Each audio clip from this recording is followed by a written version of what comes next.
Hare Krishna, Hare Krishna, Krishna Krishna, Hare Hare,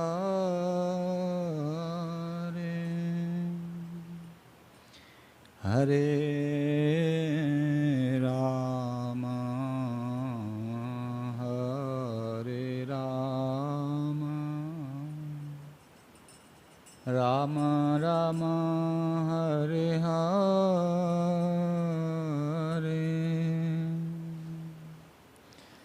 Hare Krishna, Hare Krishna, Krishna Krishna, Hare Hare,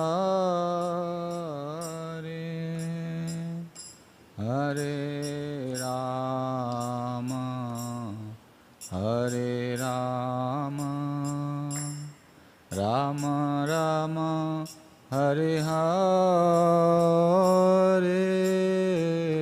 Hare Krishna, Hare Krishna, Krishna Krishna, Hare Hare, Hare Rama, Hare Rama, Rama Rama, Hare Hare, Hare Krishna, Hare Krishna, Krishna Krishna, Hare Hare, Hare Rama, Hare Rama, Rama Rama, Hare Hare,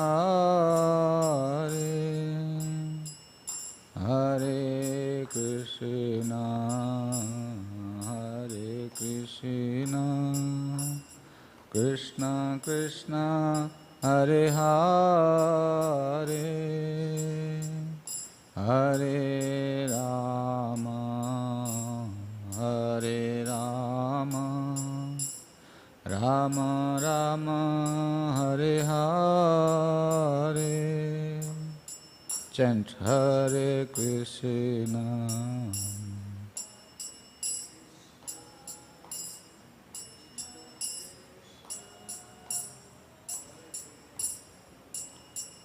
Hare Rama, Hare Rama, Rama Rama, Hare Hare, Hare Krishna, Hare Krishna, Krishna Krishna, Hare Hare, Hare Rama, Hare Rama, Rama Rama, Hare Hare, Hare Krishna, Hare Krishna, Krishna Krishna, Hare Hare, Hare Rama, Hare Rama, Rama Rama, Hare Hare, Hare Krishna, Hare Krishna, Krishna Krishna, Hare Hare, Hare Rama, Hare Rama, Rama Rama, Hare Hare, Hare Krishna, Hare Krishna, Krishna Krishna, Hare Hare, Hare Rama, Hare Rama, Rama Rama, Hare Hare, Hare Krishna, Hare Krishna, Krishna Krishna, Hare Hare, Hare Rama, Hare Rama, Rama Rama, Hare Hare, Hare Krishna, Hare Krishna, Krishna Krishna, Hare Hare, Hare Rama, Hare Rama, Rama Rama, Hare Hare, Hare Krishna, Hare Krishna, Krishna Krishna, Hare Hare, Hare Rama, Hare Rama, Rama Rama, Hare Hare, Hare Krishna, Krishna Krishna, Hare Hare, Hare Rama, Hare Rama, Rama Rama, Hare Hare, Hare Krishna, Krishna Krishna, Hare Hare, Hare Ram, Ram Ram, Hare Hare,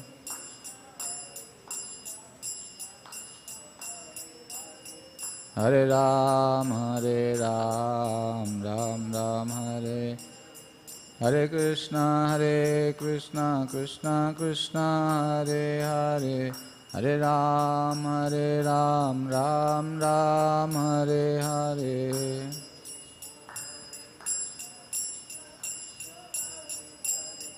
Hare Ram, Ram Ram, Hare Hare Krishna, Krishna Krishna, Hare Hare, Hare Ram, Ram Ram, Hare Hare, Hare Krishna, Krishna Krishna, Hare Hare Ram, Ram Ram, Hare Krishna, Krishna Krishna, Hare Hare, Hare Rama,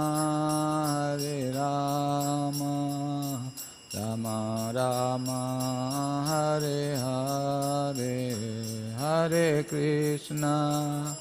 Hare Krishna, Krishna Krishna, Hare Hare, Hare Rama, Rama Rama, Hare Hare, Hare Krishna, Krishna Krishna, Hare Hare, Hare Rama, Rama Rama, Hare Hare.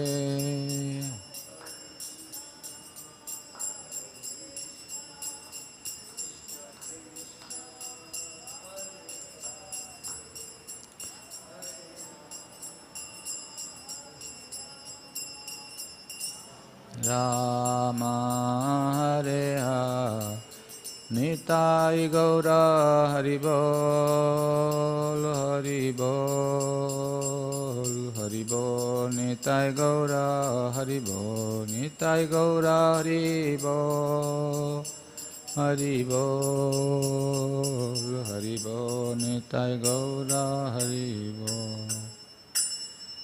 Srila Prabhupada ki, Samaveta Bhakta-vrinda ki, Nitai Gaura Premanande, Hari Hari Bol. Om Ajnanatimidandhasya Jnananjana Salakaya चक्षुरुन्मिलितं येन तस्मै श्रीगुरवे नमः। श्रीचैतन्यमनोभीष्टं स्थापितं येन भूतले स्वयं रूपकदा मह्यं ददाति स्वपदान्तिकम्। नमो विष्णुपादाय कृष्णपृष्ठाय भूतले श्रीमते भक्तिवेदान्त स्वामिनिति नामिने। नमस्ते सारस्वती देवे गौरवाणी प्रचारिणे निर्विशेषशून्यवादी पाश्चात्यदेशतारिणे। वंशाकल्पतरुभ्यश्च कृपा सिन्धुभ्यैव च पतितानां पावनेभ्यो वैष्णवेभ्यो नमो नमः। हे कृष्ण करुणा सिन्धो दीनबन्धो जगत्पते गोपेश गोपिकान्त राधाकान्त नमस्तुते। तप्तकाञ्चन गौराङ्गी राधे वृन्दावनेश्वरी वृषभानुसुते देवी प्रणमामि हरिप्रिये। श्रीकृष्ण चैतन्य प्रभु नित्यानन्द श्री अद्वैत गदाधर शिवासादि गौरभक्तवृन्द। हरे कृष्णा कृष्णा कृष्णा हरे हरे, हरे राम राम राम हरे हरे। हरे कृष्णा कृष्णा कृष्णा हरे हरे, हरे राम राम राम हरे हरे। हरे कृष्णा कृष्णा कृष्णा हरे हरे, हरे Ram Ram Ram Hare Hare.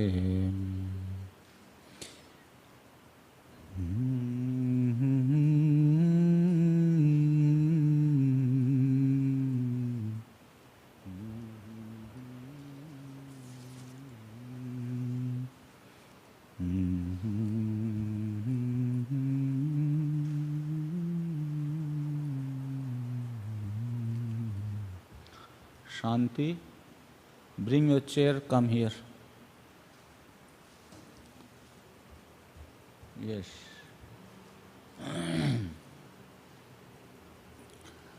So,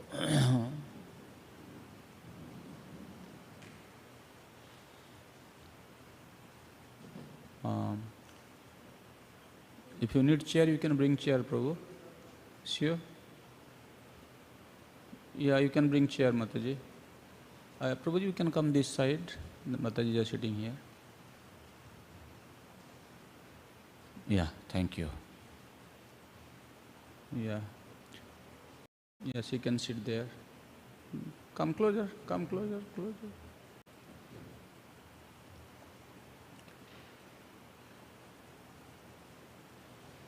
So, today we are going to discuss about the glory of pure devotional service. So we know devotional service, bhakti is practiced by many religious traditions. Everybody say we are practicing bhakti. But when we say about, the pure devotional service, that has a very special characteristics, meaning also like that. And interestingly, the pure devotional service practice which have been introduced in Krishna consciousness movement is gone. It is even of utmost variety of pure devotion and the glories of such pure devotion. We will take a close look into this practice, and so in this session what we will do is we will speak some philosophy, because we need to understand what is pure devotional service like, right? When we say Suddha Bhakti, pure bhakti, what is that pure bhakti practice, what it entails?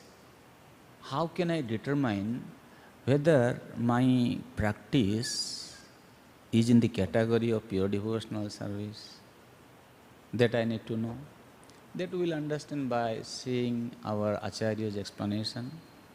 And also, we will analyze the life of different devotees who have accepted, who have embraced that pure devotional practice, and through their life we will try to see the glory of pure devotional practice. Okay? So, sometimes in the society, people, because of the lack of training, guidance, understanding, they confuse between what is karma, what is jnana, what is bhakti, right? So different people, they have different concept. Okay, before we start, why we are discussing, before discussing pure devotional service, the glory of pure devotional service? Because when you understand the sequential development, it will give you more concrete and solid understanding. So therefore, before going to kind of understand the glory of pure devotional service, we need to focus on understanding karma, jnana, bhakti, then pure bhakti. Okay?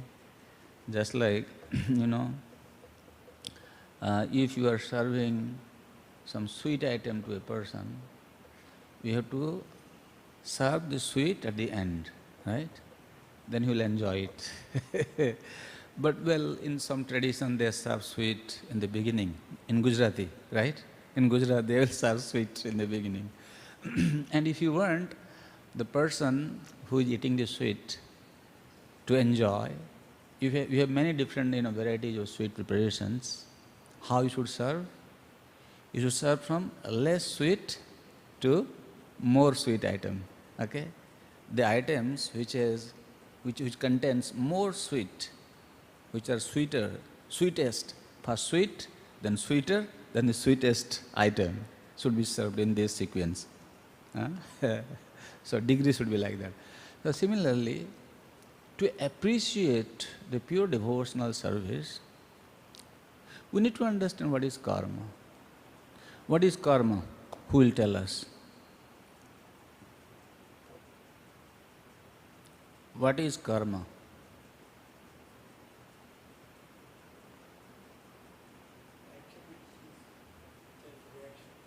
Action which has got reaction. Very nice. You have very, very correctly, in a very simplified way, you have explained it. The activity by undertaking which later on the performer going to suffer for the consequences. That is karma. If you see, in the Veda, there is also explanation given about karma. And in the world, people are also doing karma. What the people in this world are doing, and they say this is karma, what is that? Mostly our modern civilization is largely centered around economic development, and their every activity is in a form of pursuit for sense gratification, right? But they say this is karma, and which has got a very severe reaction to their activities. But when we see from the Vedic perspective, the activities which are undertaken, called karma, in general way, that karma has to ultimately help one to attain self-realization in a very broad sense. Then they accept it in the Veda. Okay? According to Bhagavata understanding, what is karma? Tat karma hari tosham ijat. Here the definition of karma given in Srimad Bhagavatam, tat karma, that act that pleases the Supreme Lord. Tat karma hari tosham ijat means we perform certain activity which is actually pleasing to the Supreme Lord. That is actually karma for the devotees who are reader of Srimad Bhagavatam.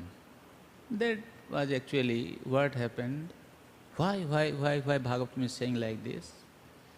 You see, there used to be a king by the name Prachina Barhi.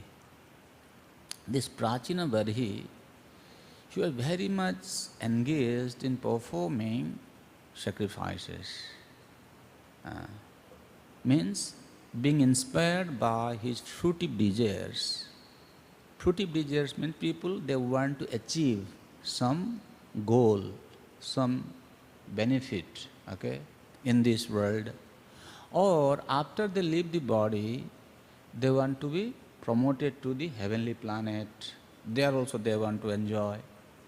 So those who are desirous to attain enjoyment in this world or even after leaving the body in the heavenly planets, for them there are certain prescriptions given in the Veda by following which they can attain their goals. So this Prachina Barhi, he was a karmakandiya person, means he was solely engaged in performing these kind of activities. And it is explained in Bhagavatam, this person will perform sacrifice today in this place. So normally in sacrifice, the people who sit, they will sit on the kusha asan. Kusha is a grass. Kusha grass asan. So then next day he is going to perform another sacrifice, so he will go to next place. Then next day, next place, next place. In this way he went on performing sacrifice so many times, the entire earth planet was covered by Kusha-asan. You understand? Such a kind of, person, he performed so many sacrifices. And in the sacrifice sometimes he would kill animal also. One day Narad Muni came to him. He said, Maharaj, you are very expert in performing this sacrifice. Very nicely you are doing. You know what is the result of this karma? He said, what? Then Narad Muni said, look up. And when the king looked up, by the grace of Narada Muni, he was able to visualize a cinema. You know what is that cinema? That cinema was all these entities which were killed in the sacrifice, they were ready to attack him. Okay? So when he saw this, he was very, very terrified, because he totally misunderstood the injunctions of Shastra.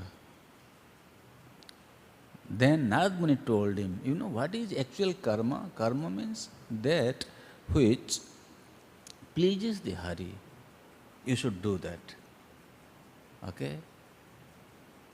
And Bhagavad Gita also said like paricharyatmakam karma. Karma actually paricharya for the satisfaction of one who you are rendering the activity for. So in that way, that is karma. Even in ordinary human behavior, whether you are running a business, you are, teacher, doctor, engineer, or even any work you are doing, any company, any factory, everything has to be channelized, everything should be utilized for this pleasure of the Supreme Lord. That is the message.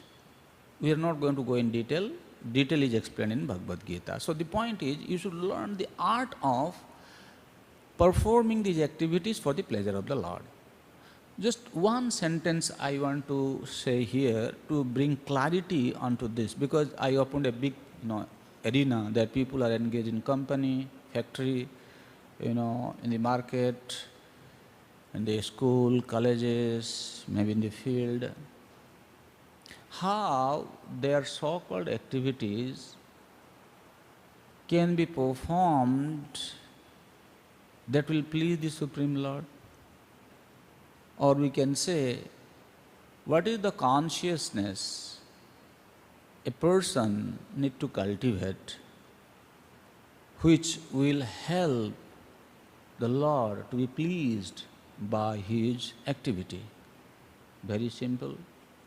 You may be working in any company, you may be working in the field, factory, whatever you do.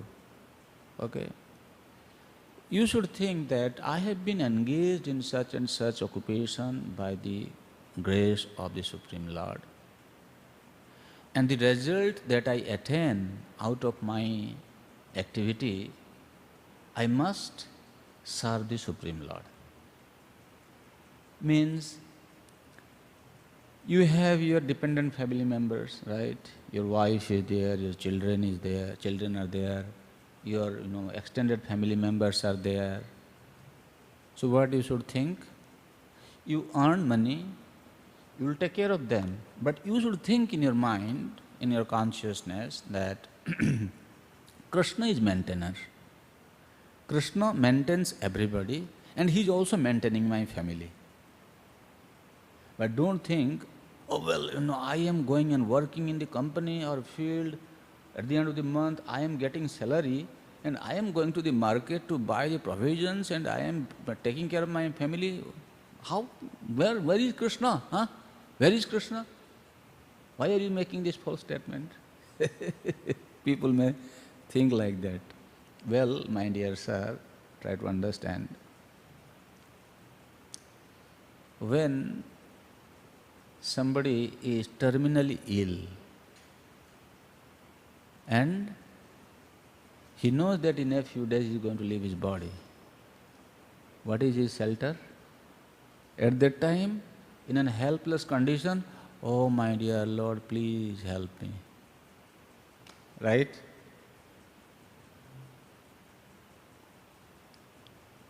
You don't want to see how the Lord is actually taking care of everybody, maintaining everybody. Somebody very, he's good, healthy, because of some unforeseen situations, he was attacked by paralysis. All on a sudden, he lost his walking capacity. Even his hand cannot reach to his mouth. Who is maintaining? Your hand is there, just eat. Huh? You think by your own ability you can do so many things? Why don't you eat? Krishna actually taking care of everything. So you should be fully convinced that he is actually maintainer, he is taking care of everybody. But what is my role? My role is, I am his servant. Means, on behalf of Krishna, I am maintaining them. Makes sense? Just like we know in some big family, I mean those rich people family, they have a servant at home. Huh? The landlord going to the market, he is buying milk for the child, and then he brings and gives to the maid. He said, "Oh, feed the baby." Right? Who is feeding the baby? Who is feeding the baby? Huh? Who is feeding the milk to the baby? Servant? He is saying the house, the owner. She is saying the maid. Yes. We need to understand. Both are correct actually. What is the understanding? Maid is feeding the milk to the baby on behalf of the master. Not that she is just doing on her own. Master has, instructed her, so she is feeding the milk. And because he is the master, her child, he has to feed the baby. That's why he is arranging the milk for the baby. So he is actually feeding the milk to the baby. Right? That's a nice, synchronized thought. So similarly, we understand that even though we are working, everything we are doing like a maid, we are doing like a maid, because we have been provided by the Supreme Lord. So if we maintain this consciousness, then tat karma harito samjat. That very activity will please Lord Hari. That we should understand. So now, this is one thing. That is, this is called common human behavior. It's called sadhana dharma. Everybody in the world, they should have this much gratitude to the Lord, that you are so kind, you are giving us everything for our sustenance. And you remember Him. And then you continue your life. Okay? Even though there is a devotion involved here, but there is more to it. We need to understand in due course. Okay? And also in the same conversation, Narad Muni also told Prachina Varhi that sa vidya tanmatiri yaya. Even the vidya, knowledge, which leads to the fixation of one's mind in Hari, is called vidya, knowledge. Now you can see so many schools, colleges, universities are there in the world. Whatever the students are taught in the university, does it help them to fix their mind unto the Supreme Lord? Then according to Bhagavatam understanding, that is avidya, that is not vidya. Okay? So, you see, everything has a link to the Supreme Lord. So, then if we talk about bhakti,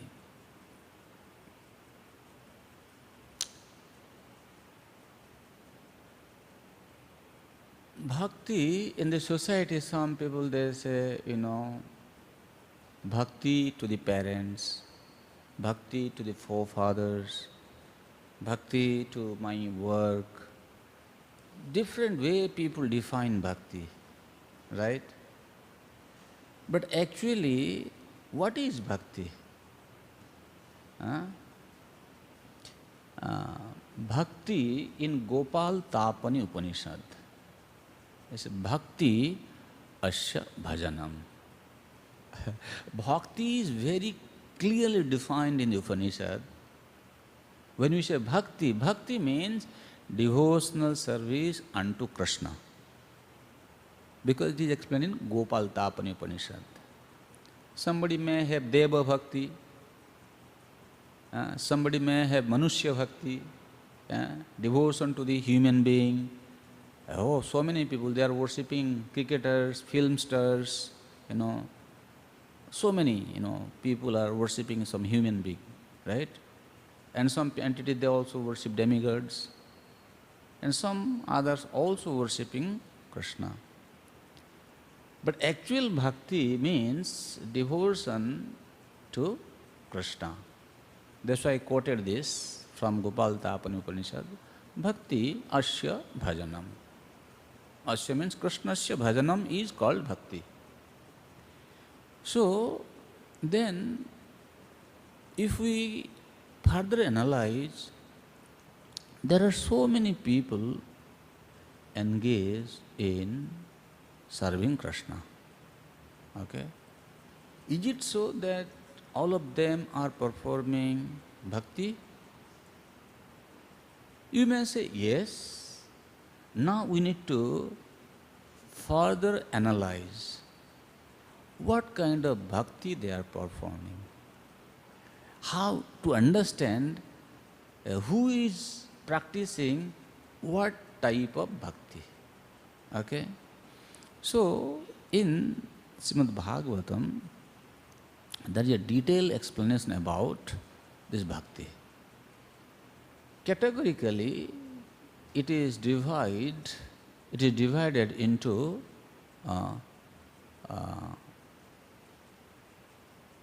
under the influence of modes, 3 types, that is Sattvika, Rajasika, Tamasika, and one type of bhakti which is beyond the modes.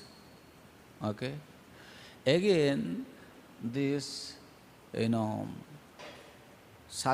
Rajasika and Tamasika bhakti, if you see from the perspective of 9 limbs of devotional service, then it becomes 81 types, 81 varieties of bhakti. Okay? How it is happening, now we will see. So here it is explained that this bhakti can be either tamasika bhakti, rajasika bhakti or sattvika bhakti. So these are all not pure devotional service, by the way you should know. And if we say bhakti is rajasika, tamasika or sattvika, sometimes it can be confusing, because actually bhakti in its essential characteristics, it is nirguna, without guna, it's beyond influence of the modes. But why it has been defined that tamasika, rajasika or sattvika bhakti? Because it is contaminated by the performer's mood, the guna he has acquired. How the consciousness of the performer is contaminating, that is defining what kind of bhakti he is performing. For example, if we say, let us start with tamasika bhakti. Okay? Tamasika bhakti also again is further divided into 3 types. That is called adham tamasi bhakti, madhyama tamasa bhakti and uttam tamasa bhakti. Okay? So what is that? How to understand the person who is engaged in devotional service, his bhakti is on the lowest category, which is called adhama tamasika bhakti. It is explained, jaschanyasya vinasartham bhajate shraddhaya harim. Externally speaking, this person is very dedicatedly engaged in worshipping Hari, the Supreme Lord. Okay? But why? Anyasya vinasartham. He wants to harm others. There are some people who engage themselves in bhakti with faith, but their intention is to harm other people. This is the lowest form of tamasika bhakti. Okay? So if you find that somebody, you see, here mostly people who are, you know, into black magic, you know black magic? Anyasya vinasartham. Just to harm others, people kind of, do all this kind of, stuff. And externally they may be, showing, oh, he is a great devotee of the Lord. This is very dangerous. Okay? So this is ghor tamasika bhakti. Okay? Then, madhyama tamasa bhakti. Jvarchayid kaitavadhya swairni swapatim jatha. It is explained that one who worships Narayana with deceitful intent, just as an unfaithful wife worships her husband. That is called Madhyama Tamasa Bhakti. Means an unfaithful wife will do everything very nicely in front of her husband, but behind she is always thinking of somebody else. Swairni swapatim jatha. Kaitavadhya. She has a deceitful intent. Similarly, he is serving the Lord, but he is thinking, I am more clever. Okay? He has his own plan. He is making his own way. That is not a good bhakti. Okay? That is called madhyama tamasa. Then uttama tamasa bhakti. Deva puja parandrishtva spardhaya jorchayad harim sunusvo prithvi pala sa bhakti tamasottama. One who worships Lord Hari out of envy upon seeing others engaged in worshipping the Lord. Everything is so detailed, explained, fitting into human consciousness. He wants to also serve the Lord. Why? Out of envy. What is the envy? Others are engaged in serving the Lord.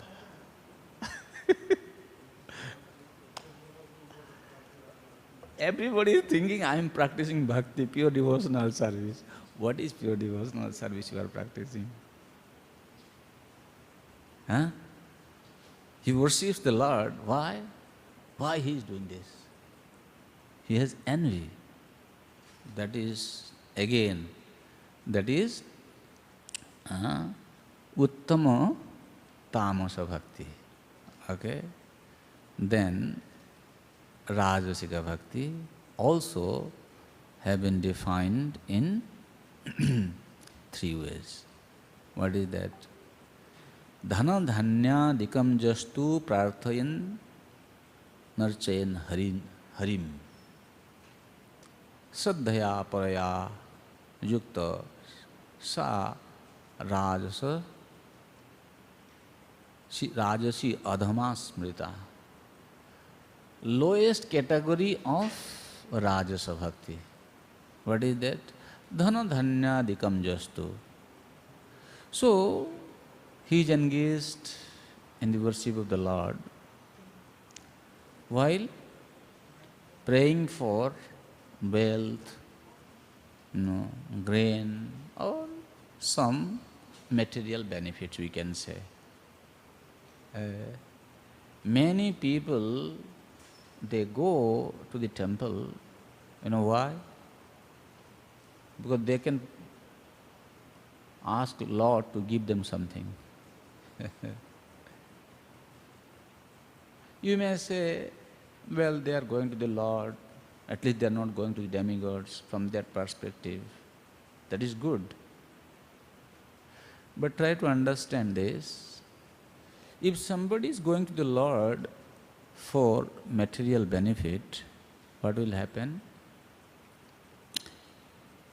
he will get his material benefit for sure. If his intention is not clear, then what will happen? After his desires are fulfilled, then he will give up bhakti. Because he has got what he wanted. Many people, they do that. Huh? You agree, right? Yes.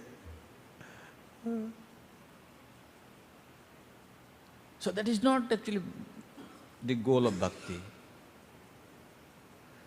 What will happen when they go to the Lord, they worship, they pray, and after their desire is fulfilled, and then again they keep coming to the Lord, not with a desire to again ask for more benedictions, but okay, sometimes they may ask for more benedictions. Lord, again He will give.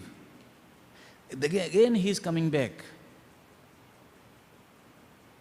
And after some time he realized, oh, what is the use of this? I get so, whatever I want, I got everything. Oh, you are so kind. Now he doesn't want anything. You understand? Still he keeps coming. That time, what he will do? Satyam disatyarthitamarthita ninam naivarthata jat punararthita jata swayam vidhatti nijapada pallavam ichhapidanam nijapada pallavam.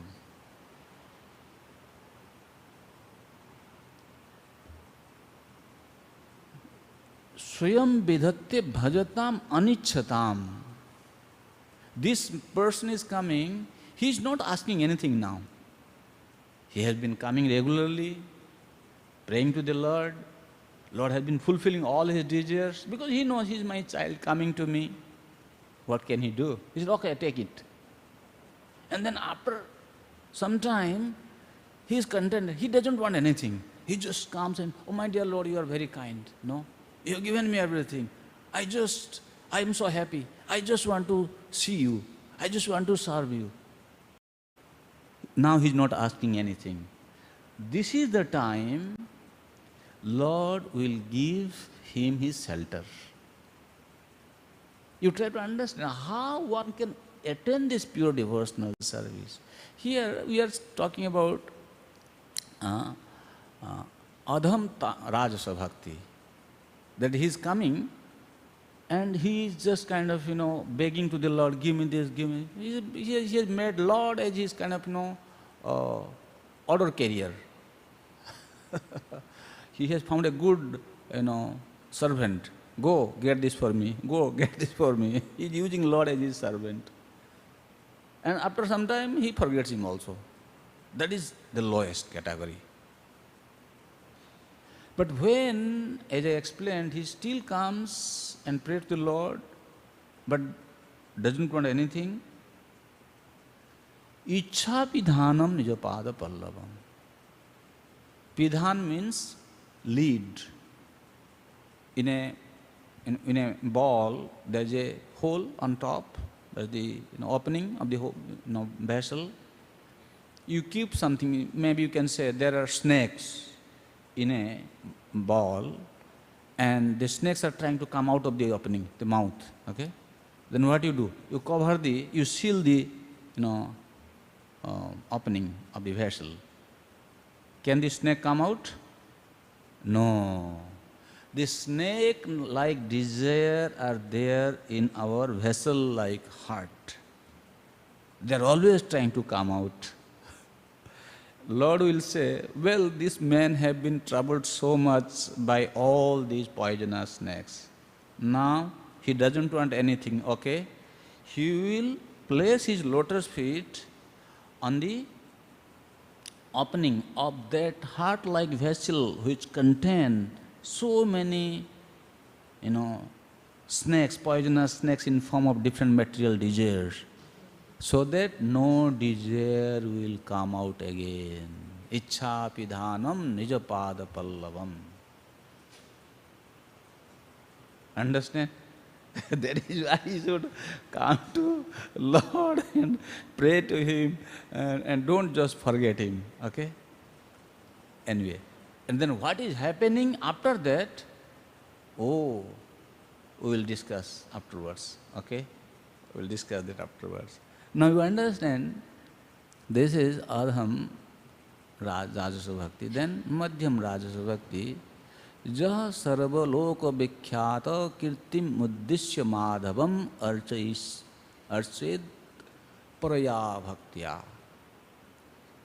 You know, some people, they practice bhakti, devotional service, with a desire to become, famous, to become recognized, not in this place, but they want to become recognized throughout the whole world.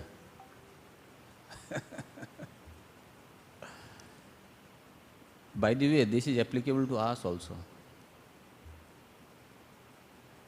You are practicing bhakti nicely. Why? Because I want everybody to know me, how great I am. That's why it is said, Jo Sarvaloka Vikhyata Kirtim Uddeshya Madhavam Archayat. He is engaged in service, but he wants name, fame in the whole world. Everybody should know me, how great I am. No, that is not pure devotional service. You may become very famous in the world. People may glorify you, they may worship you, but that is not pure devotion. Okay? And that is called Madhyama Rajasa Bhakti. Just the middle class Rajasika Bhakti. Then, what is the Uttama Tamasa Bhakti? Salokyadi padam jastu samuddeshya archayadharim sa rajasyuttama bhakti kirtita prithivipate. It is from Brihanaradiya Puran. It says, one who performs worship to the Supreme Lord with the aim of attaining the residence in the abode of the Supreme Lord. That is called Uttama Rajasa Bhakti. Okay? So, then there is explanation about Sattvika Bhakti also. Sattvika Bhakti is also of three types. In Sattvika Bhakti, the lowest type of Sattvika Bhakti is worship out of desire for purification from one's sin. Some people, they come, they undertake bhakti, they pray to the Lord so that they can become free from their sins. Yes, they do that. People do that. And there is a particular group of people in one tradition, they go to the Lord in front of their priest, they confess, this is the sin I have committed. That is not actually pure bhakti. They don't know. So here is the lowest category. And then middle class of Sattvika Bhakti, worship the Lord thinking, this is dear to the Lord. This is little better. Now, gradually coming. Okay?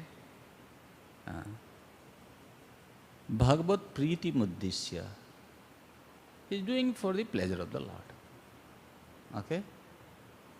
Now you can see this is where the door is opening now. Then, that's why you remember I told you that at least we should be doing anything, we should know that the concept is I want to please the Supreme Lord and the consciousness is being cultivated. That will open the door actually for Shuddha Bhakti. Then the Uttama type of Sattvika Bhakti is worship based on scriptural injunctions. What he is doing? Now he is following the injunctions of Shastra. He is not just whimsically engaged in some sort of devotional practice and thinking this is bhakti. No, now he has become serious. Also you can say, when he is serving by following the scriptural injunctions under the guidance of a guru, that becomes Vaidhi Sadhana Bhakti. Okay? From here, now he is on the right track, you can say. So far he was like, वो भटक रहा था इधर उधर. Now he has found the, correct connection. Okay. So far whatever we have discussed, by the way, you must know that they are not in the category of pure devotional practice. Okay. They are all guni bhuta bhakti. They are contaminated devotion. Okay.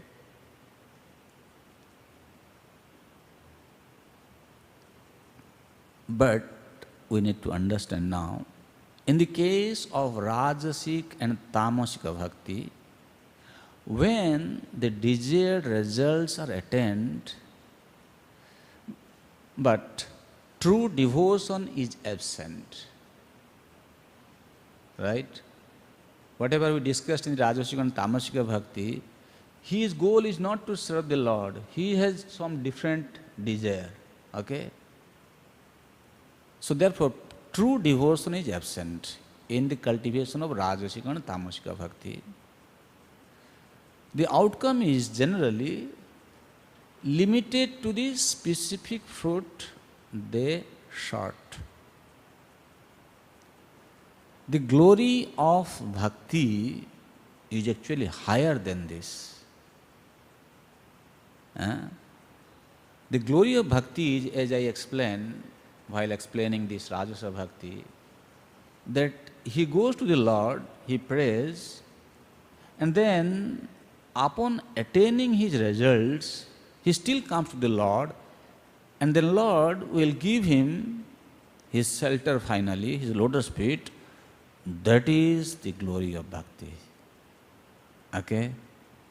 And if we try to understand from the scripture, is there any evidence in the scripture which speak about this kind of practice, that somebody who came to the Lord and Lord actually fulfilled his desire, and at the end his desires were totally finished? Who is there? Sudama? Well, Sudama condition is a little different. Sudama, wait, she said something. Sudama actually, he didn't come to beg anything from the Lord. His wife actually induced him. First of all, he didn't want to go. Sudama was a poor Brahmana, but he didn't want to go. Then his wife said, no, you see, your friend is Dwarkadish, and if you go, he will give you something. And being inspired by his wife, Sudama did go to meet with Dwarkadish.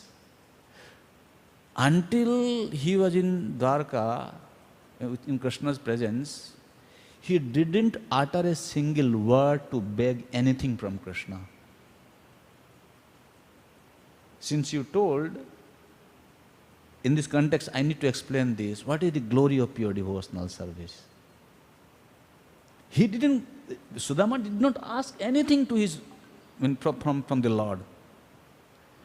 While returning from palace, returning home, he is thinking, You know, my wife sent me to Krishna, my childhood friend. She gave me this, broken puffed rice. I gave to Krishna. I was supposed to beg him something, but I did not beg anything. Oh yes, I have done the right thing. He's calculating in his mind. Oh, I have done the right thing. Why did I not beg? Oh, if I beg, then my consciousness will be polluted. Or maybe if I have begged and Krishna had fulfilled my desire, then I will forget him.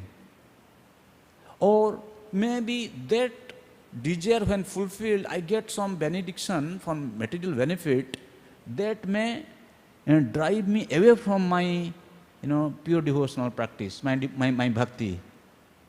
See, he is thinking like this. Then he concluded to himself, he said, I have done the right thing. I did not ask anything from Krishna. This is pure devotion. You want to hear the glory? Now hear. Throughout the whole road while returning home, he is thinking like this. Then, finally, he reached his house. Standing on the road, he is looking at the house. It's like a big palace. Hey, is this my house? No, I had a, Parna Kutir. I had a, hut, simple hut. How come such a big palace? Oh, who is that lady coming? She's so opulently dressed. So many servants are following her. Looks like she is coming to greet me. Who is this lady? That is her. That is his house. The lady, followed by many maid servants, coming to greet him. She is Susila, his wife. Who did all this thing? Na magile o Krishna tare den swacharan. Our Chaitanya Mahaprabhu is so merciful. If they don't ask anything, he gives them everything. This is the proof. Understand? This is the glory of pure devotional practice. One glory. We will see more. Okay? Yes. Tell. What is the name? Dhruva Maharaj. Yes. Now she is coming. Dhruva Maharaj was the son of a king, Uttanapad. Right? He had two wives, and Suniti and Suruchi. Now, Suruchi was very materialistic. Suniti was, pure-hearted. One day, King Uttanapad was sitting on the throne, and the son of Suruchi was sitting on the lap of the king. And this Dhruva, who is the son of Suniti, by the way, king was not so much, attached to Suniti, but rather he was attached to Suruchi. Now the Suruchi's son is sitting on the lap, and Suniti's son is there. As children are children. So he is my father. I want to go and sit on my father's lap. But father is kind of holding one baby. Of course, father could take both the babies, right? Yes, he can. But Suruchi is there. Suruchi, he looked at the king in such a way as if she is going to eat the king up, if he is going to take Suniti's son on his lap. So being afraid of Suruchi, king did not take Dhruva, who is the son of Suniti, on his lap. He was a small boy, but son of a Kshatriya. He felt very much offended. And he went crying to his mother, Suniti. He said, my dear mother, I wanted to sit on my father's lap. My brother Uttam is sitting, and stepmother Suruchi did not allow me to climb to my father's lap. I'm not happy. And she was crying. Then Suniti said, "Oh, you want your father's lap? No, no, no. If you worship the Lord Vishnu, if you become his devotee, Vishnu can give you a throne even higher than your father's position." Then he said, "Oh, where is Vishnu? How can I find Vishnu?" He said, "My dear son, Vishnu lives in the forest." This much he told her. 5 years small baby, left home, went to the forest. While walking on the road, Narad Muni met. Narad Muni said, "Hey, baby, where are you going?"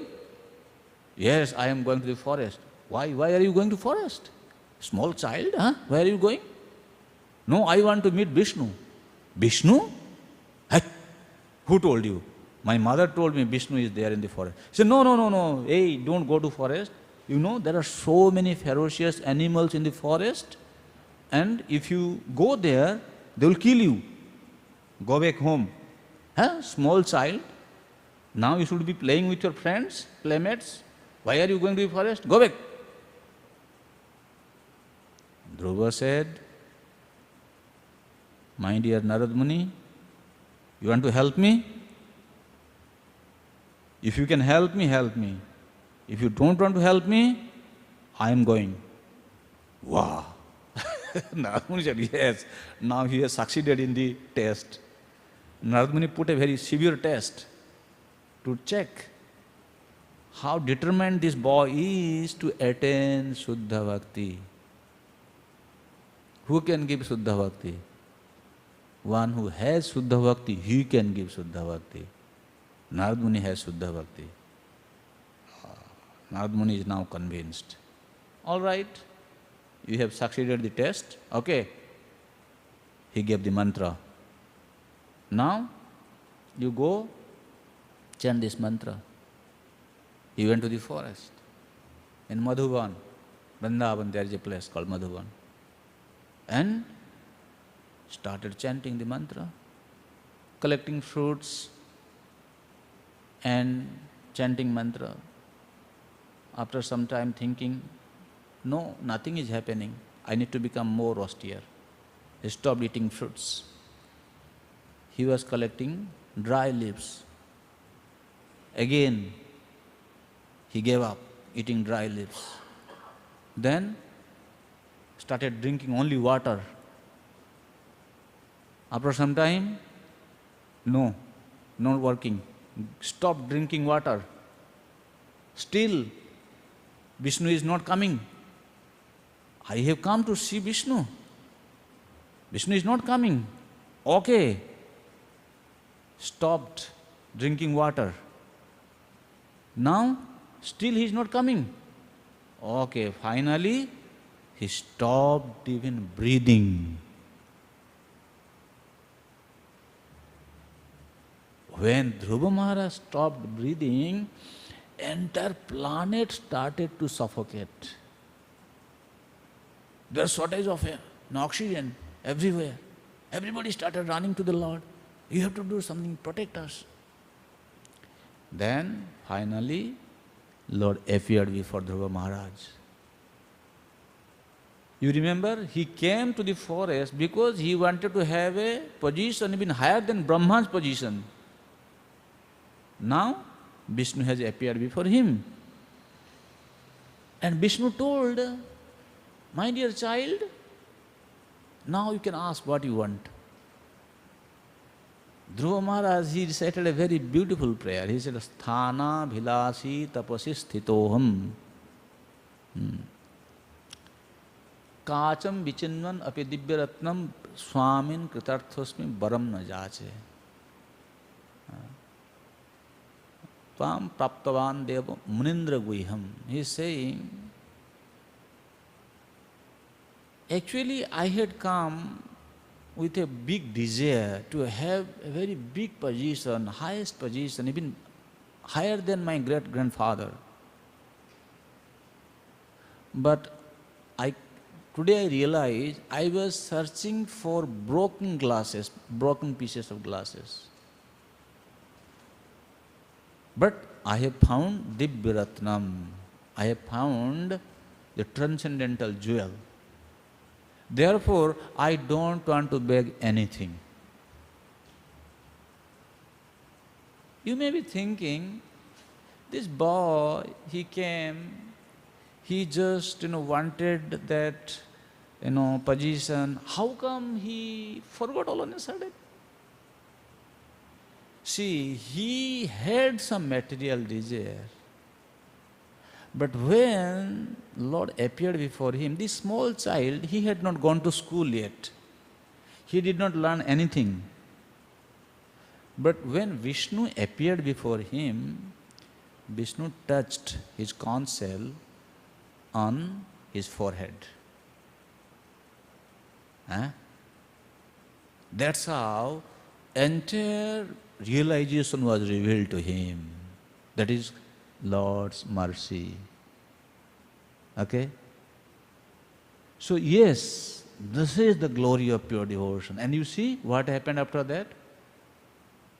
Lord is saying, Vishnu is saying, I am asking you to beg because you want something. Why are you not asking? He said, no, I don't want anything. I have got Divya Ratna. What do I need? I don't need anything. Then Vishnu said, you are not asking and I don't give anything. In future, people will think, Vishnu is a cheater actually. Because, you see, he's such a small boy. He doesn't know anything. He didn't know how to beg.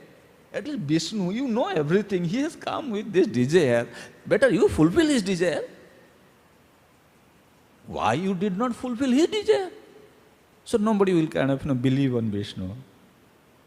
Lord said, okay, I will give you Dhruva Loka, which is beyond Brahma's position. And you will live there for 36,000 years. And after, you will come back to me. We'll go to Vishnu. Can you imagine the glory of pure devotion?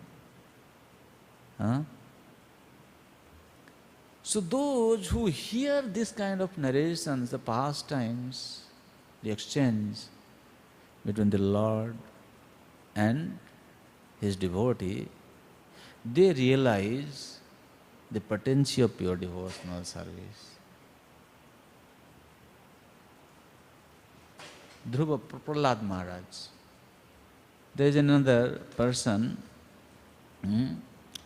Prahlad Maharaj. Prahlad Maharaj also is very glorious. If you see the life of Prahlad Maharaj, same thing. This pure devotion surpasses all material benedictions. We know Prahlad Maharaj was the son of a demon, Hiranyakashipu, right? And his father tortured him very much.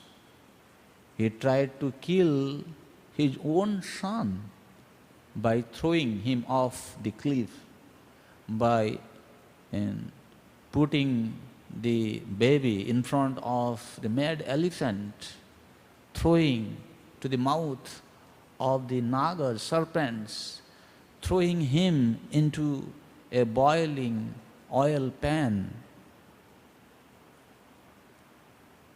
One time he tied stone to Prahlad's neck and submerged him in the ocean. He is still chanting, praying. He is rescued everywhere.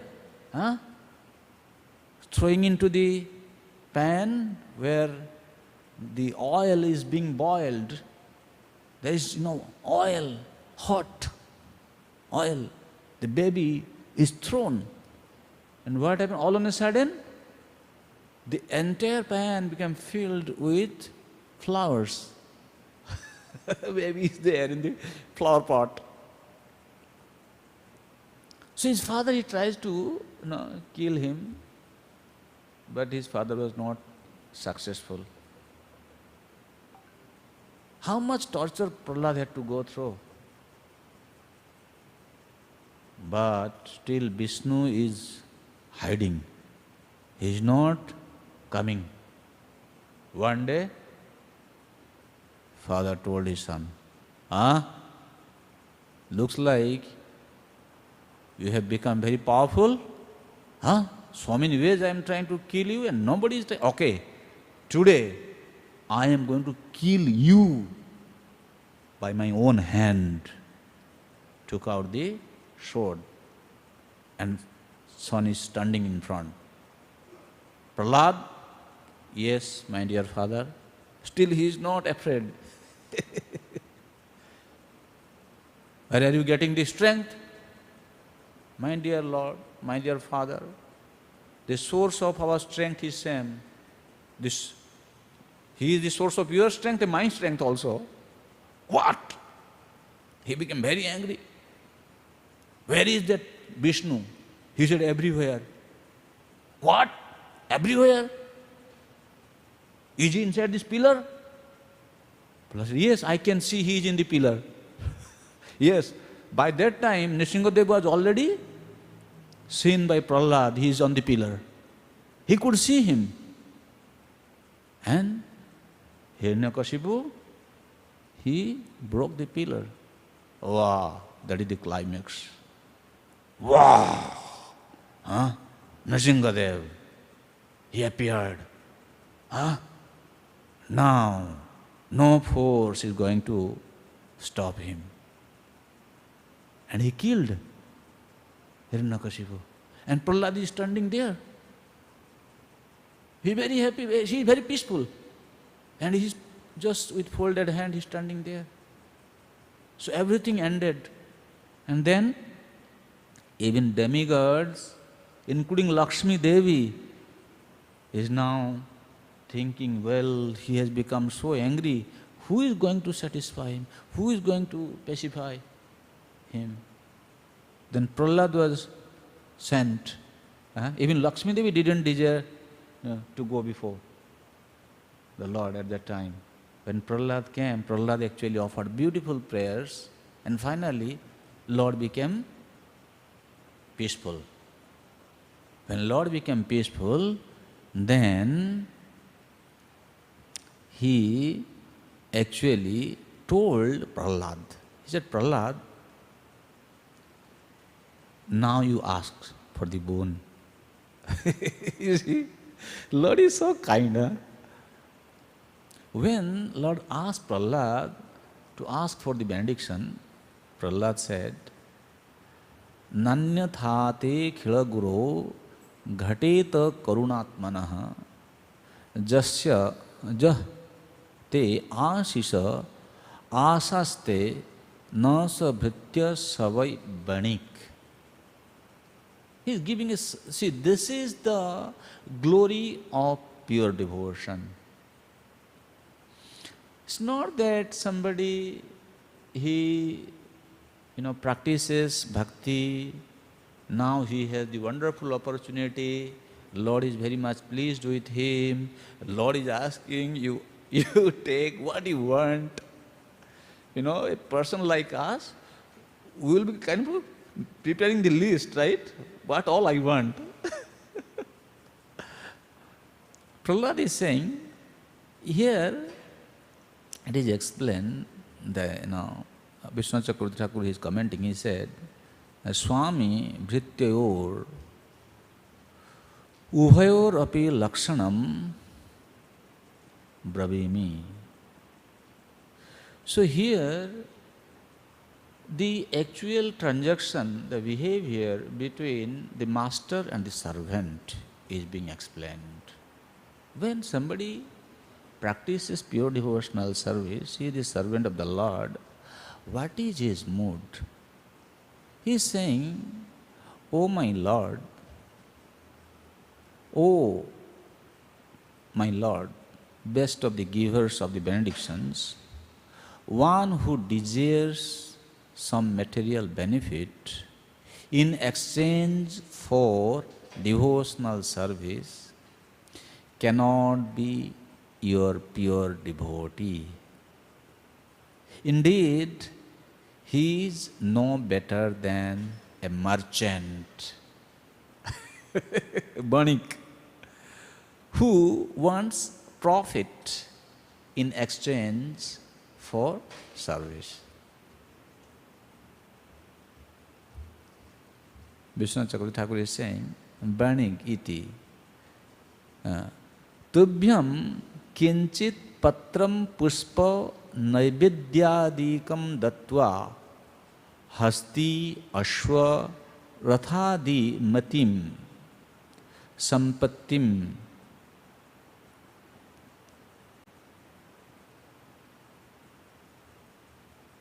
brahma indradi padam va jigrikshati."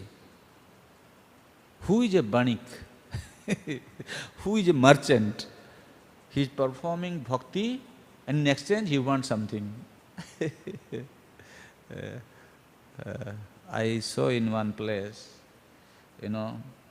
people are writing their desires and placing in front of the Lord. A banik vritti chhado bhai. Give up your merchant mentality. He is saying that some people, they give you some fruits, flowers, leaves, some other, maybe ghee, whatever item, for the offering of the Lord, they bring. After they give, then they want elephant, horse. Means, by saying elephant, horse and chariot, means they have all list what they want from the Lord. Even the position like Brahmapad and Indrapad, he is saying this is not good. Prahlad Maharaj is saying, actually this is not pure devotional practice. A servant, Prahlad Maharaj is saying, you are asking me to beg benediction from you. My dear Lord, a servant who desires material profits from his master is certainly not a qualified servant. Okay? Or pure devotee.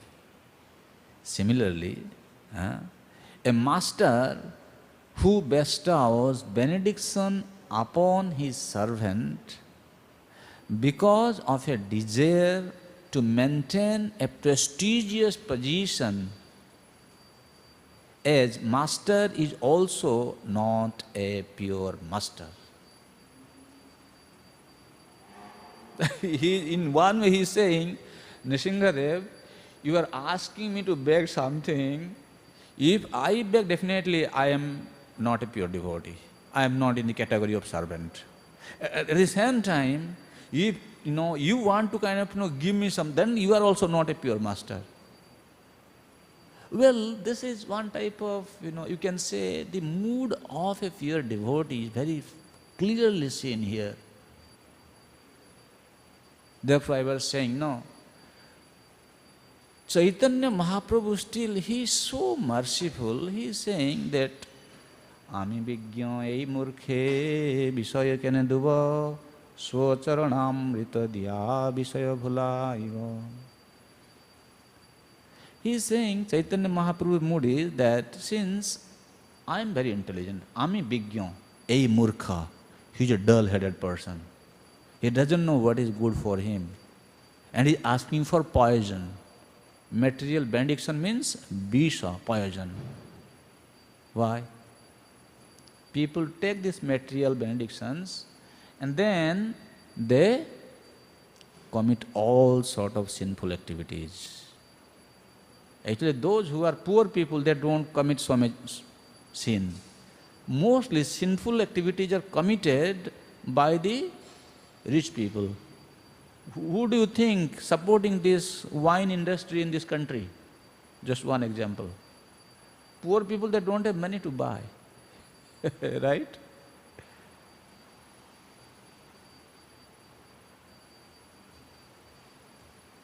So, Mahaprabhu is saying that he doesn't know what is good for him. I cannot give him this material prosperity, which in turn will kill him. I'll give my lotus feet. Srila Prabhupada, very nicely, he is commenting on this text. He is saying,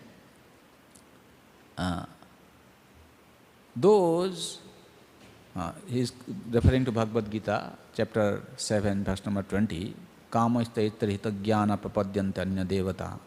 Those whose minds are distorted by material desires surrender unto demigods. A demigod cannot become master, for the real master is the Supreme Personality of Godhead. The demigods, to keep their prestigious positions, bestow upon their worshippers whatever benedictions the worshippers want. For example, once it was found that an Asura took a benediction from Lord Shiva, by which the Asura would be able to kill someone simply by placing his hands on that person's head.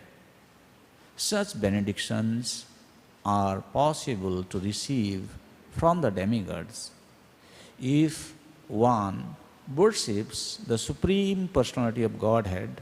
However, the Lord will never offer him such condemned benedictions.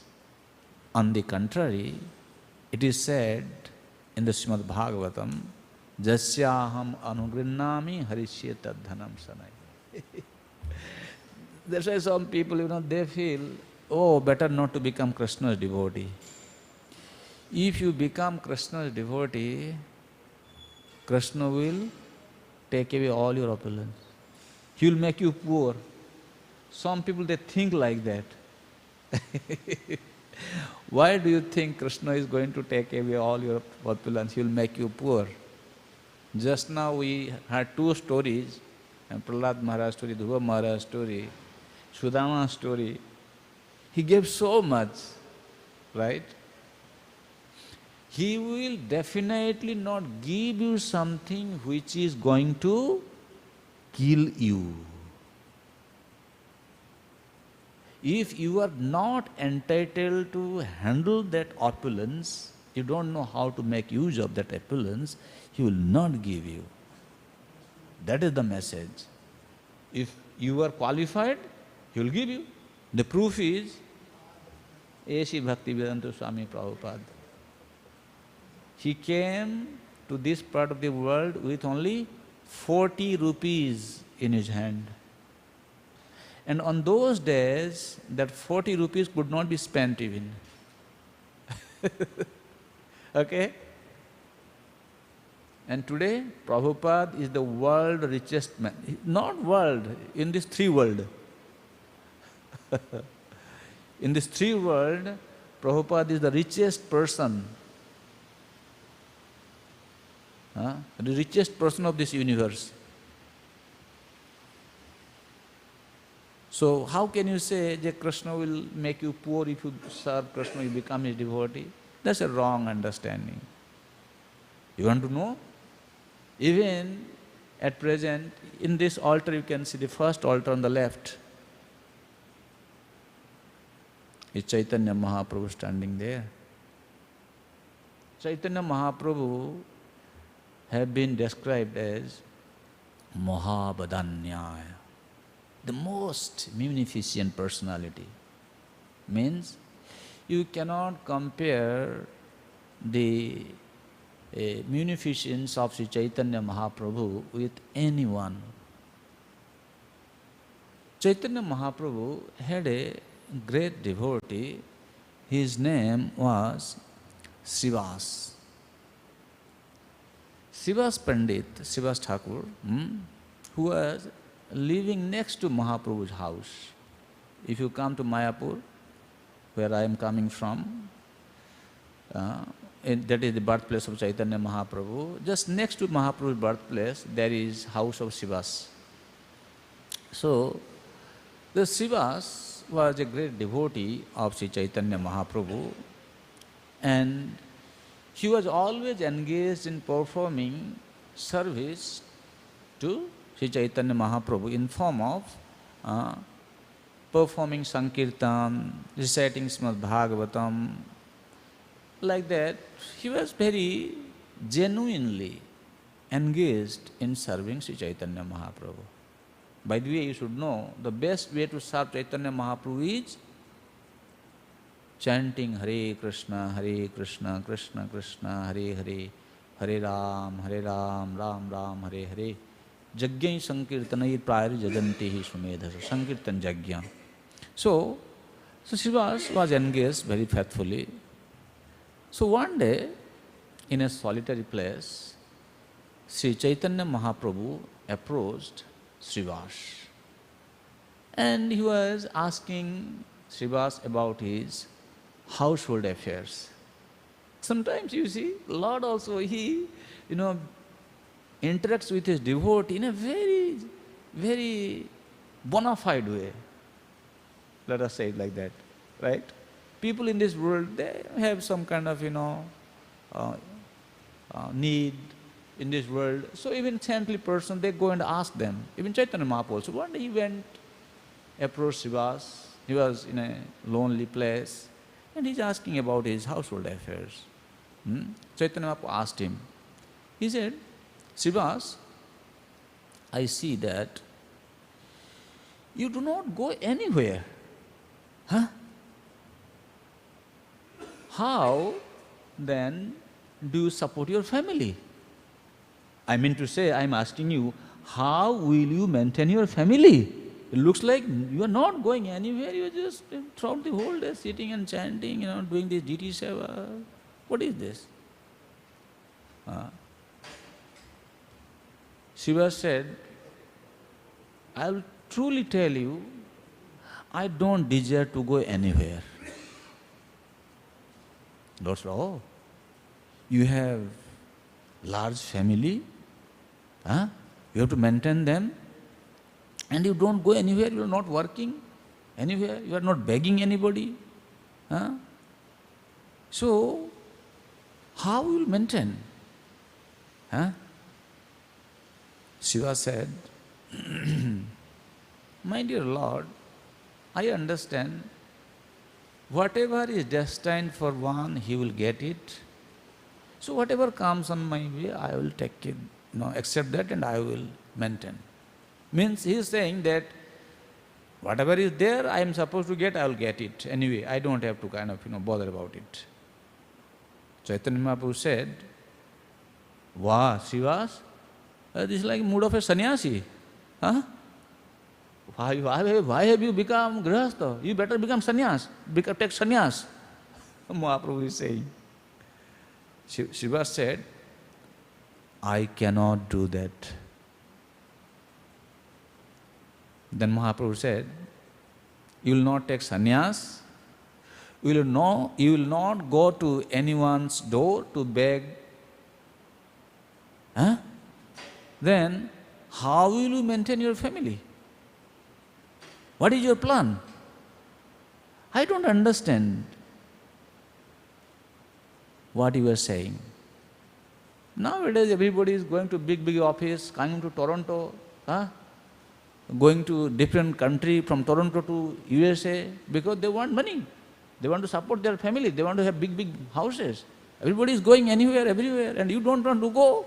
What is this? I don't understand.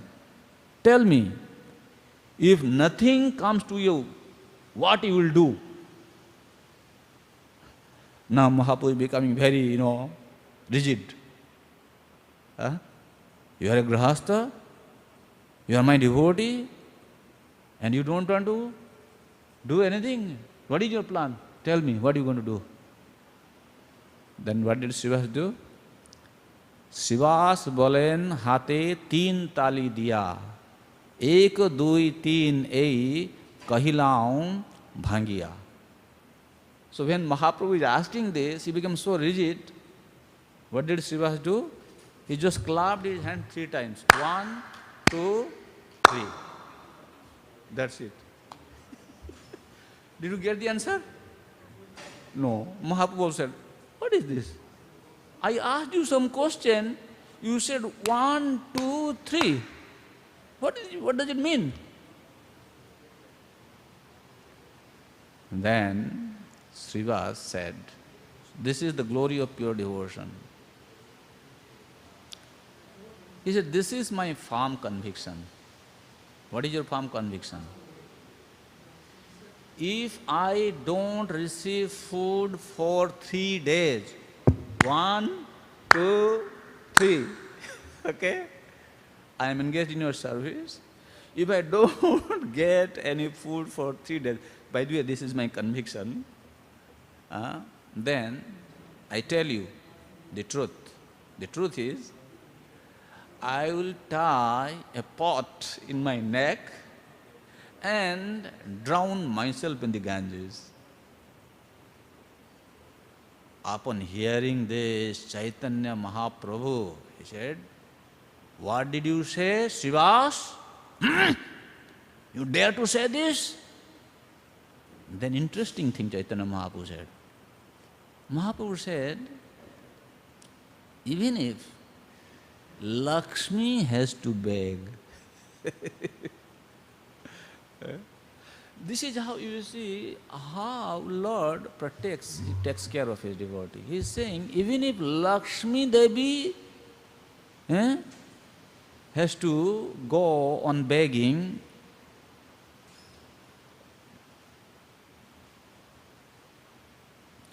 you will never be afflicted by poverty.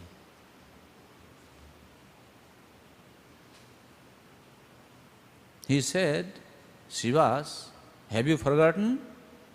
In the Gita, I have told you, Ananyas chintayanto mam jejana parijupasate tesam nitya vijuktanam yogokshemam vahamyaham.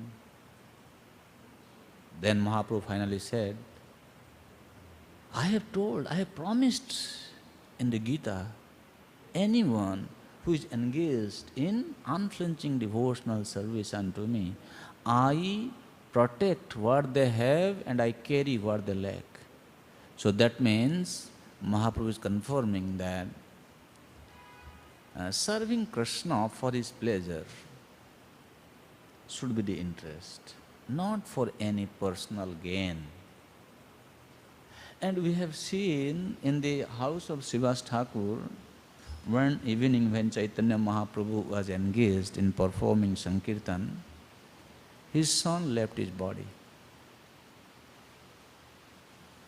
Srivas was not bothered about it.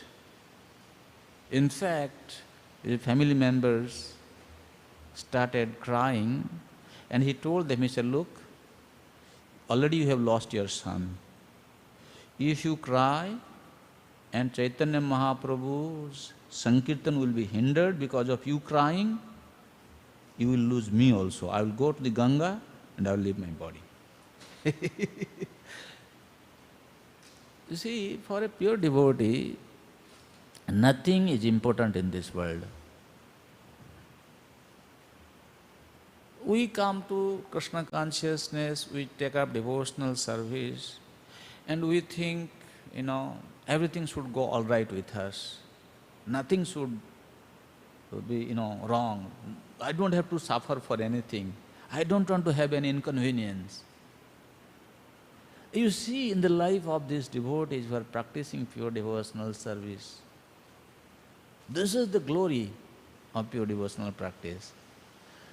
When a devotee is fully dedicated in the service of the Lord, and he has no other desire in his mind except just to give his life to serve Krishna, then Krishna says, okay, now I have to take care of you. So the point is, like you say, when you come, you serve, and you don't ask anything, it's a problem for the Lord. He doesn't know what to do now. You have created a problem for him. Right?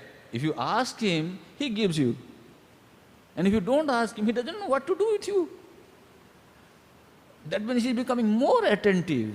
This is just like a baby who doesn't ask anything to the father and mother. They become more concerned with the baby. You know what to do? They do everything for the baby. Similarly, when one is engaged in this pure devotional practice and they don't ask anything from the Lord, Lord does everything for his devotees.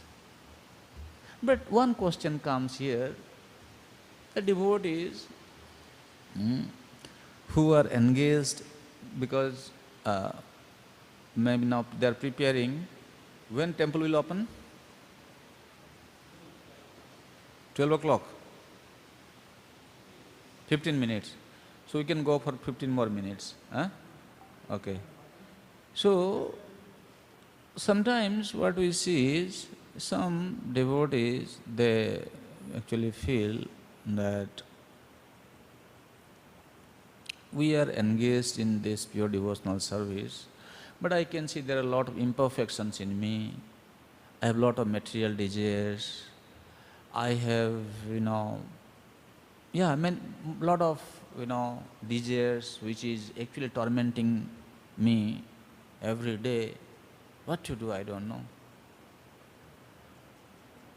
You see, when one is, now let us talk some philosophy, because we spoke a lot of, Leela, pastimes, nice stories you heard. What is this nature of pure devotional practice? Why are you worried that, or sometimes our devotees condemn, oh, you see, he is devotee, see, this is what he is like. Even if somebody is having some material desires or he is sometimes troubled by the desires, don't find fault with them. If they are undertaking pure devotional practice, what is that pure devotional practice? It is explained that Devanam gunalinganam anusravika karmanam sattva evaika manaso vritti swabhaviki tuja animitta bhagavati bhakti siddhe gariyasi jarayatyaasuja kosam nigirnam analajatha. If somebody undertakes pure devotional practice, what is the result? He is giving analogy that nigirnam analojatha. When you eat the food, after food is swallowed into the stomach, what do you do to get the food digested in your stomach? What do you do? Huh? Nothing. You don't do anything, you say nothing. Bhai, it is your duty to eat. Whose duty is to digest it? Nigirnam analojatha. Once you eat some food stuff, after a few hours, automatically unwanted elements in your food are getting digested, and the nutritions which needs to supply to the body, which needs to be supplied to the body, is automatically absorbed in the body. Right? By this analogy, Lord Kapil Dev is saying, when one is engaged in pure devotional practice, what happens? These unwanted elements in one's life, kama, krodha, lobha, moha, kama is the greatest enemy. Everything will automatically go away. Just like by eating, unwanted things are getting digested and coming out from your body in form of stool and urine. And what is necessary, it will get absorbed automatically in the body.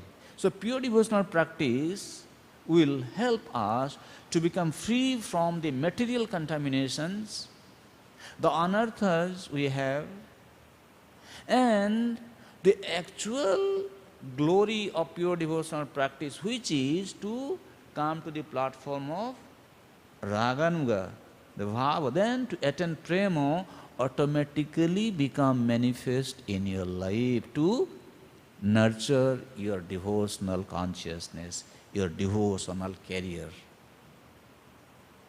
This is pure devotional practice.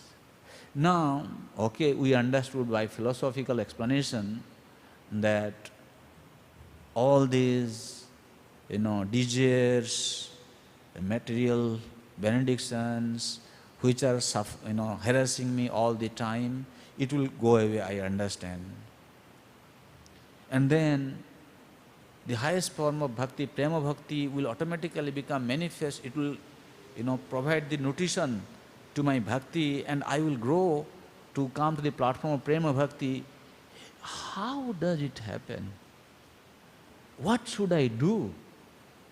Therefore he is saying, Devanam gunolinganam anusravika karmanam. It's a very wonderful verse actually. Anusravika karmanam.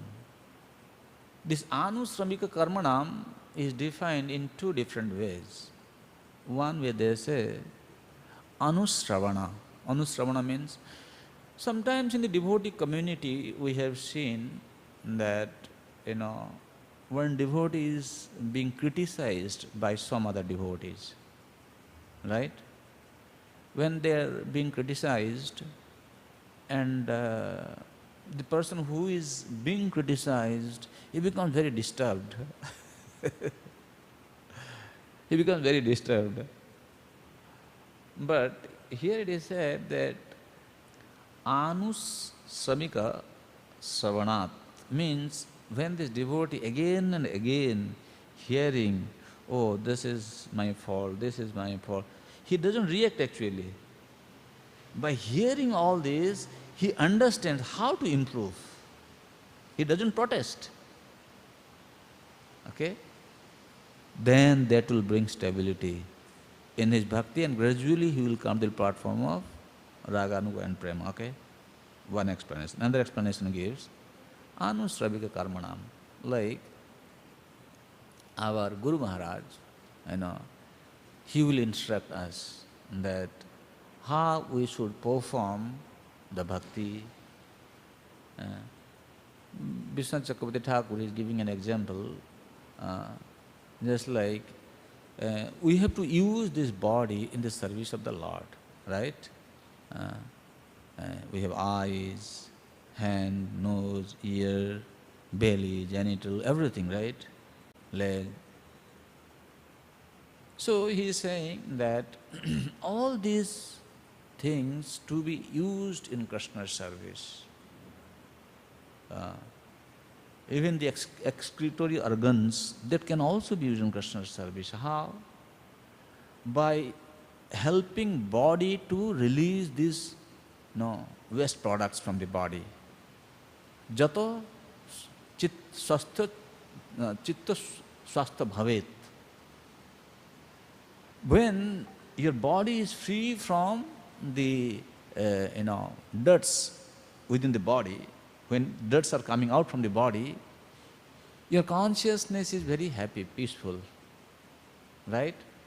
And then what you do? You can chant nicely, you can focus your mind in devotional service.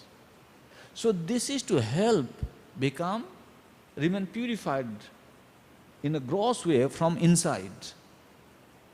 That means a devotee who listens to the Guru, anusramika karmana, even see Krishna consciousness is a very practical subject. It will teach you how to maintain your good health in the material platform, at the same time how you can maintain a pure Krishna consciousness. That is our teaching. So Guru is telling and disciple is listening and he is preparing himself accordingly.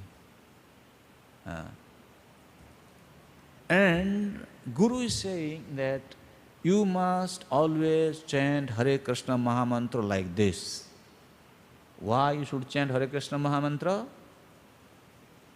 Then Guru is going to explain what is the meaning of Hare Krishna Mahamantra.